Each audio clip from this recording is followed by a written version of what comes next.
America. That spirit that ignited the passion of the 60s, that high spirit of time when people came together believing in an ascending vision of what was possible in our society.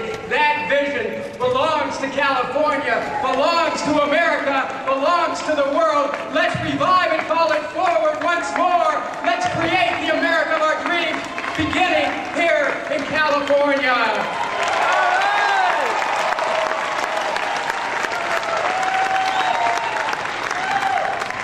This is time for us to reconnect with our greatness, to reconnect with the grand vision of America, to have the courage to know that we have the ability to create a greater America, one of integrity, one of authenticity, one which is grounded in the truth, a nation of compassion, a nation which comes from the heart, a nation which believes in the imperative of human unity, that we are all one, that the world is interconnected and interdependent. California, help America reclaim that vision.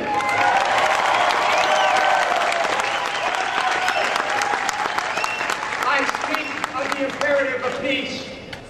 We are at a moment when we Democrats must reclaim the initiative and stop funding the war, end this war.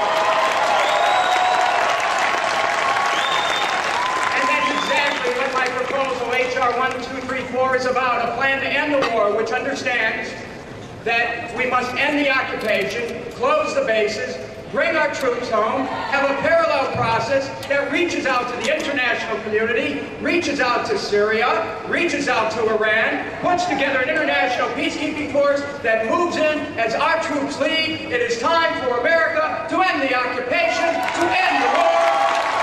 It is time.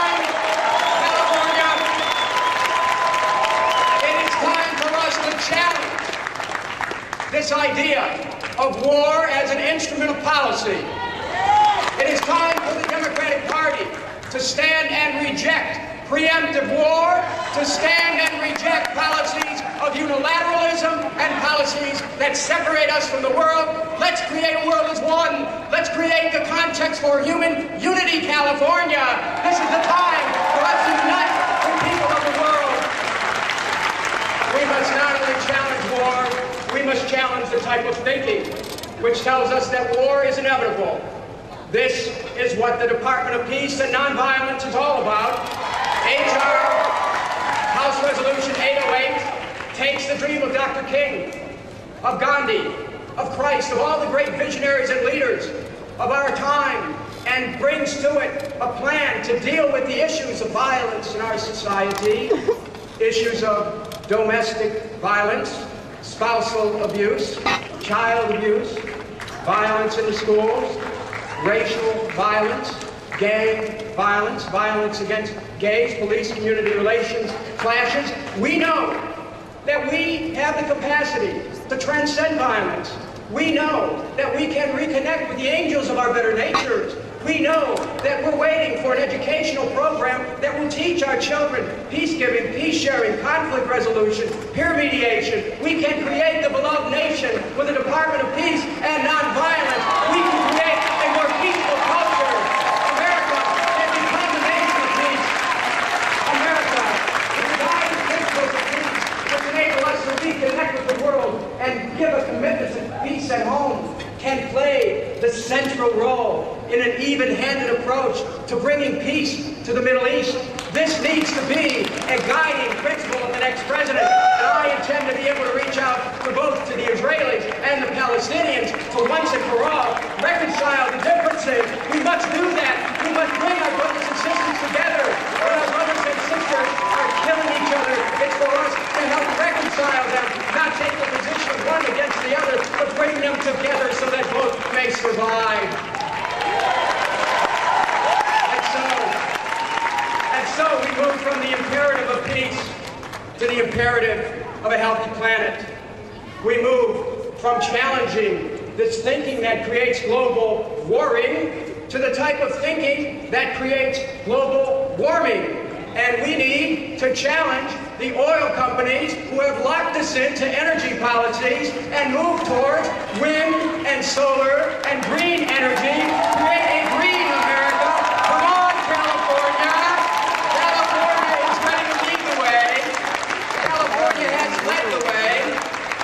When John Kennedy was president, we remember that he called forth from the American people the capacity to really respond to the needs of the country. When he said, ask not what your country can do for you, ask what you can do for your country. I intend to reach out and reconnect with the American people and touch that capacity that each person has to help restore the planet by enabling all of us to come together in a common effort for sustainability, to look at the individual choices that we make, to look at our energy policies, to find a way to repair our environment. The American people are ready to reach and work together, just as John Kennedy challenged us to reach to the stars. So I will understand our vision is more focused on this planet. We can repair the planet. We can heal the planet. The intention is to bring America together in a new green program, WGA, a Works Green Administration that causes America to build new solar and wind technology, new energy technology.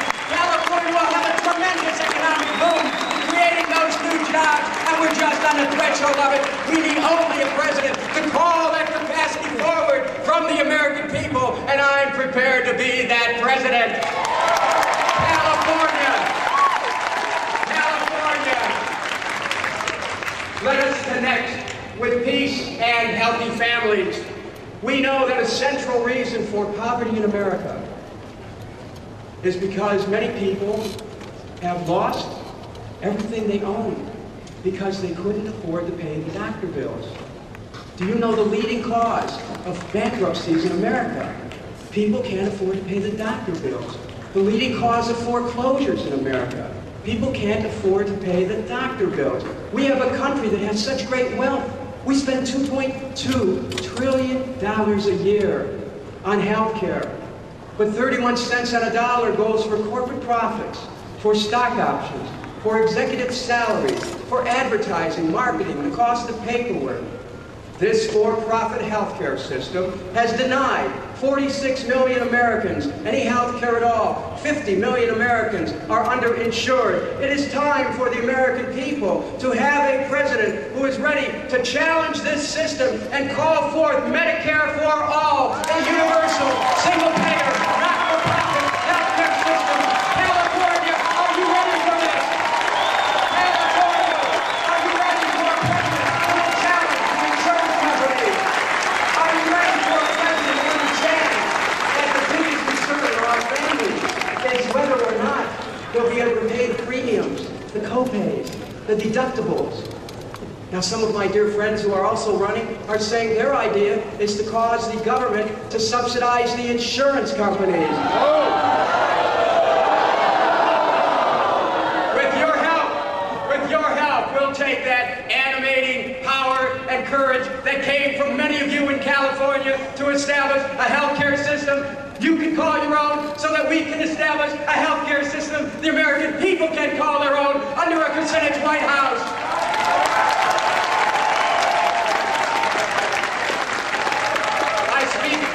I speak of the imperative of a healthy economy where we have jobs for all, a new WPA where we rebuild America's bridges, water systems, sewer systems, put millions of people back to work just like Franklin Roosevelt did. He understood that government has the power to create these jobs, and government has the obligation. Rebuild those bridges, rebuild those roads, rebuild our water systems and our sewer systems, rebuild our schools, rebuild our libraries, rebuild America. We have so much work to do and so many people who need the jobs, and I'm prepared to lead the way with a new WPA.